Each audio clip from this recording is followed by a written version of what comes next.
En la madrugada del 30 de abril, dos jóvenes de 21 y 17 años cometieron un atroz crimen que hasta nuestros días provoca escalofríos a todo aquel que llega a conocer la historia, la cual sucedió de la siguiente manera. Carlos Moreno Fernández era un empleado de limpieza de la empresa El Impecable Ibérico, en la ciudad de Madrid, trabajo que le había costado demasiado conseguir, y al haber pasado tanto tiempo desempleado lo hacía con gusto, pues de lo que ganaba solventaba los gastos de su casa, al igual que de su mujer y de sus 3 hijos.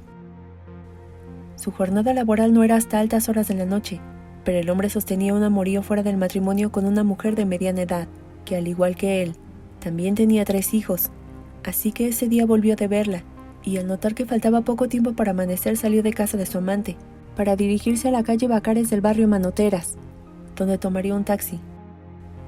Carlos Moreno acostumbraba los días de paga a volver a su casa en taxi, pero aquella noche prefirió ahorrarse el dinero y regresar en autobús. Error, pues esta sería la peor decisión de su vida.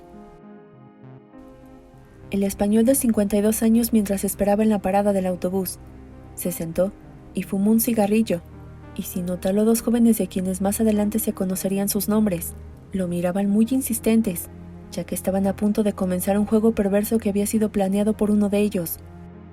Javier Rosado y Félix Martínez, ambos eran de clase media acomodada, y desde tiempo atrás, Javier había maquilado un plan para acabar, según él, con el más tonto de la ciudad. Y es que se cuenta que los jóvenes se pusieron ropa vieja para la ocasión, pues sabían que iban a ensuciarse. Seleccionaron algunas armas blancas y llevaban unos guantes de látex, que Javier había robado del laboratorio de la universidad a la que asistía. Además confeccionaron unas fichas sobre las posibles víctimas, que a una de tantas la habían titulado Benito, que representaba el arquetipo de un hombre al que ellos llamaban estúpido. Y al cerciorarse que iban con todo lo necesario partieron de su casa, a eso de la 1:30 de la madrugada del sábado 30 de abril de 1994. No estaban seguros quién sería su víctima, solo habían establecido que fuera una mujer, pero algo de lo que estaban conscientes es que sería una fecha que muchas personas recordarían, sin importar los años que pasaran. Volviendo al barrio de Manoteras, se sabe que fue elegido por los jóvenes por 2 motivos. Estaba a las afueras de Madrid y era poco transitado en las noches. Los jóvenes miraban de un lado a otro buscando cual cazador a su víctima. La primera persona que se cruzó en su camino fue descartada, pues era un hombre al que vieron en una parada de colectivos, con unos Walkman, y citando sus propias palabras con cara de idiota, lo cual no les atraía, pues no iba con las reglas del juego. Los 3 hablaron de cosas triviales hasta que llegó el autobús, y el hombre se marchó a su casa sin haberse enterado de que había salvado su vida, por algo tan sencillo como no encajar con las reglas del malévolo juego, que estipulaba que antes de las 4 de la madrugada, la víctima solo podría ser una mujer. Frustrados, los próximos asesinos continuaron con su búsqueda. Divisaron a una mujer que sacaba la basura, pero no era muy joven. Un rato más tarde avistaron a una chica que iba acompañada por un hombre, lo cual no resultaba conveniente. Luego se toparon con una pareja de novios, pero no era lo que querían. Javier Rosado comenzó a fastidiarse por los contratiempos que se le presentaban, solo por respetar las consignas de su plan. El amanecer estaba a pocas horas de llegar, y ellos sin presa femenina enfurecieron, ya que las reglas del juego creado por Rosado establecían que solo una fémina podría ser asesinada antes de las 4 de la madrugada. Si pasaba de esta hora, podrían elegir a cualquier víctima, incluso un hombre con condición que fuera obeso. Precisamente esta idea les desagradaba, pero no tenían otra opción, y tras rebasar el plazo a las 4:15 am, hallaron a su presa, Carlos Moreno Fernández. Lo miraron despectivamente de arriba abajo, y comentaron sobre su rostro que lucía una barba descuidada, y calcetas que describieron como ridículas. Se acercaron sigilosamente mientras el hombre estaba fumando, y como estaba tan descuidado, lo interceptaron fingiendo que le quitarían sus cosas. Le exigieron que pusiera las manos en la espalda y que mostrara su cuello, a lo que el hombre se resistió, y forcejeó con ellos hasta que uno lo acuchilló. Carlos Moreno estaba herido, pero no permitiría que su paga de la semana se la robaran, así que a sus posibilidades luchó con cada uno, y mientras lo herían en el estómago, lo encaminaban hacia la barranca del parque donde estaban, y en un momento de la lucha Carlos Moreno mordió a Javier en un dedo, con tal fuerza que parte del guante de látex se quedó en su boca. Tal y como decía la tarjeta titulada Benito, que citaba de forma fría que debía ser degollado, mas no asesinado con heridas en su abdomen. Continuaron con el ataque, pues también les encantaba verlo morir, lenta y dolorosamente, de ahí que no tocaran sus órganos vitales. Rosado y Martínez se felicitaron luego de 20 minutos de que su víctima peleara por su vida. Los verdugos partieron a sus respectivas casas creyendo que habían cometido el crimen perfecto, pues nadie los había visto. Y antes de conciliar el sueño, Rosado rellenó la ficha que tenía para Benito. Lo dibujó con bigote, con una bolsa donde guardaba su ropa de trabajo de limpieza, e incluso le puso puntaje a sus cualidades, y tras finalizar la descripción que le llevó varias hojas, se tiró en su cama con la plena satisfacción que era invencible. El cuerpo de Carlos Moreno Fernández fue hallado al día siguiente en el barranco del parque, por un conductor de autobús que había parado para fumar un cigarrillo. La escena en verdad que era monstruosa, pues había sido apuñalado 19 veces, degollado, con las entrañas de fuera y con la columna deshecha. Al principio lo adjudicaron a un robo, pero más tarde fue descartado al hallar en el bolsillo del pantalón 60,000 pesetas que había cobrado un día antes. Su teléfono también estaba, al igual que un trozo de guante de látex que tenía en su boca. Los investigadores, más allá de horrorizarse, estaban molestos, pero no había quien culpar, o al menos en ese momento, pues ambos jóvenes eran bastante egocéntricos, sobre todo Javier Rosado, ya que el primer ataque le había funcionado a la perfección, e incluso los medios de comunicación adjudicaron un asesinato en la misma zona unas semanas antes, lo cual los hacía sentirse poderosos. Además, la obsesión de Javier Rosado era más fuerte que sus estudios de química, los cuales pasaron a segundo término, y lo único que quería era cazar y matar mejor que la primera vez. Su segunda excursión sangrienta se llevaría a cabo 6 meses después de haberle quitado la vida a Carlos Moreno.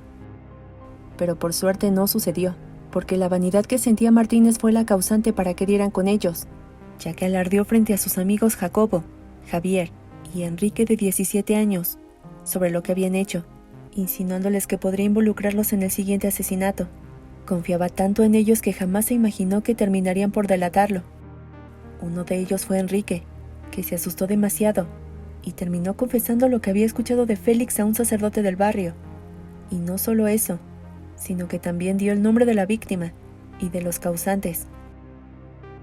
El sacerdote, al no poder delatarlos por sigilo sacramental, le recomendó que le contara a su padre, y el adolescente, al sentirse abrumado, recurrió a él de inmediato para que avisaran a la policía. Así que, de no haber sido por Enrique, la verdad no habría salido a la luz. La policía arrestó a Rosado y a Martínez el mismo día en que tenían planeado salir por su segunda presa. Los amigos ya tenían todo listo al momento en que fueron detenidos y puestos a disposición de la justicia, quienes, al allanar su casa, encontraron más de 3,000 volúmenes de todos los temas posibles, desde manuales de ocultismo, obras del Marqués de Sade, revistas paranormales y manuales para juego de rol. También hallaron 15 cuchillos que tenían sus huellas dactilares, además de un diario en el que relataba con detalle la forma en cómo le habían quitado la vida a Carlos Moreno, sin dejar a un lado que estaba sorprendido, al tiempo en que se preguntaba si era algo ficticio o realmente lo habían hecho. Se necesitaron varios expertos y muchos psiquiatras para entender este caso extremo. Inicialmente consideraron que eran jóvenes cuyos pasados oscuros habrían sido los detonantes, pero se quedaron sin palabras cuando escucharon las historias de ambos, sobre todo de Javier Rosado Calvo, que era un estudiante de tercer año de química. Su padre era ingeniero industrial, su madre enfermera, y su hermano compartía la misma carrera que él. Era un poco enfermizo, pero nada le faltaba, ni siquiera atención, ya que en ocasiones jugaba ajedrez con su padre, y en su tiempo libre devoraba libros complejos. Y en el caso del estudiante de secundaria, Félix Martínez Reséndiz, era todo lo contrario, porque provenía de una familia disfuncional con un padre con VIH y una madre con adicciones que poco le importaba la vida de su hijo. Félix se quedaría huérfano 2 años antes de que se convirtiera en un terrible criminal. No tenía familia, odiaba los deportes y a las chicas. Sin embargo, estaba obsesionado por el juego del rol, una práctica que venía de Estados Unidos y que causaba furor en España en los años 90.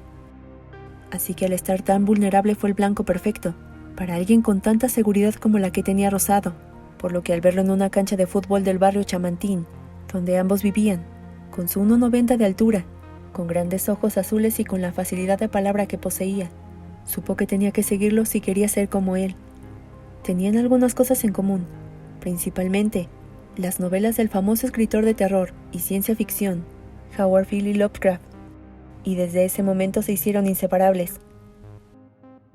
Félix veía a Javier como su mentor y un guía a quien seguir, pero en cuanto a este último, sentía que Félix era demasiado manipulable en quien podría concretar sus oscuros deseos.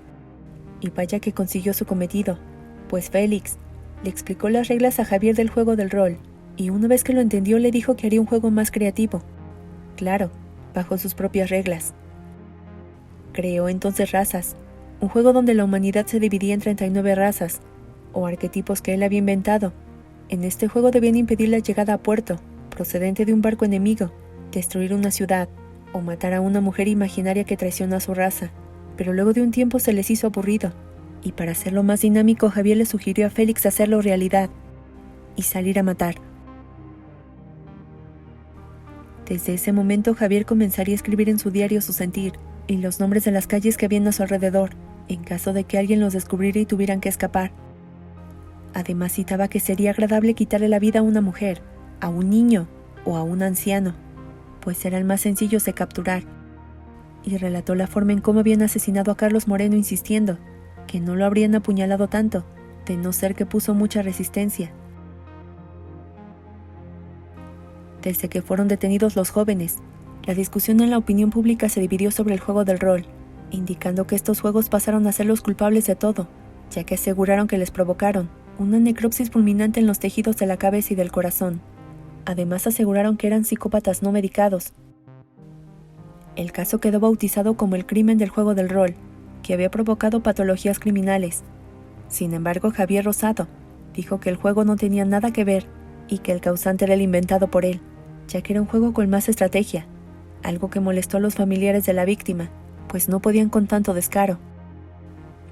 Pero el 25 de junio de 1998 fue eliminado esta hipótesis de culpar a un juego, y nombraron a Javier Rosado y Félix Martínez como los verdaderos responsables. Pero obviamente la familia de Javier intentaría defenderlo, pues decían que antes de conocer a Félix no había mostrado un comportamiento peligroso, que era aplicado y le encantaba la lectura, pero después de estudiar su comportamiento mostraron que la mente detrás del asesino era él. Y en cuanto a Félix, era su cómplice. Además, no era normal que al ver por primera vez a la familia de Carlos Moreno, les pidió perdón y les insinuó que lo habían orillado a cometer un crimen, pero tras escuchar que era la mente manipuladora se volvió desafiante y hasta burlón. Ante esto, los padres de Javier Rosado contrataron los servicios del profesor de psiquiatría forense de la Universidad de Madrid, quien indicó que el juego tenía mucho que ver, pero que el sufrimiento que le causaba a otros con cualquier objeto era placentero, una reacción normal para alguien que padecía esquizofrenia paranoide, además de personalidad múltiple psicótica y amnesia disociativa, por lo tanto no se le podía imputar delito alguno. El joven odiaba a la sociedad y a las personas con las que no se sentía reflejado, y esta enfermedad era un peligro, pues en cualquier momento podría atentar contra otra persona. Cuando el juicio estaba por finalizar, Rosado escogió la opción de decir sus últimas palabras. Rechazó la idea de padecer esquizofrenia y aseguró estar bien de sus facultades, reafirmando todo lo que habían hecho. Pero declaró que quien le había enterrado el cuchillo había sido Félix, mas no él. De esta manera, el 18 de febrero de 1997, Rosado fue sentenciado a 42 años y 2 meses en prisión, por asesinato, robo y conspiración. En cambio, su cómplice Félix Martínez fue condenado a 12 años y 9 meses en reclusión por los mismos delitos, los cuales fueron rebajados por haber sido menor de edad. Pero ninguno de los dos condenados cumpliría sus sentencias completas, ya que su buena conducta los sacó de prisión. Félix obtuvo la libertad a los 21 años y permaneció en Madrid en anonimato, mientras que Rosado terminó 3 carreras universitarias en prisión. Impartió clases de matemáticas dentro del penal, y el buen trato hacia sus compañeros le permitieron alcanzar la plena libertad en 2010, es decir, solo habían cumplido de su sentencia 13 años.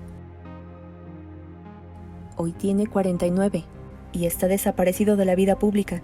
Sin embargo, se ha especulado que Félix volvió a España cuando supo que Rosado estaba próximo a salir en libertad, que viven juntos y que siguen siendo inseparables. Esperanza Paloma y Carlos Moreno, los hijos de la víctima, se molestaron al saber que les habían otorgado la libertad a los asesinos de su padre, pues no entendían por qué los premiaban, a tal grado que Félix y Javier declararon que eran hombres nuevos, que aquellos jóvenes que habían atentado contra un hombre había quedado en el olvido, y cínicamente dijeron: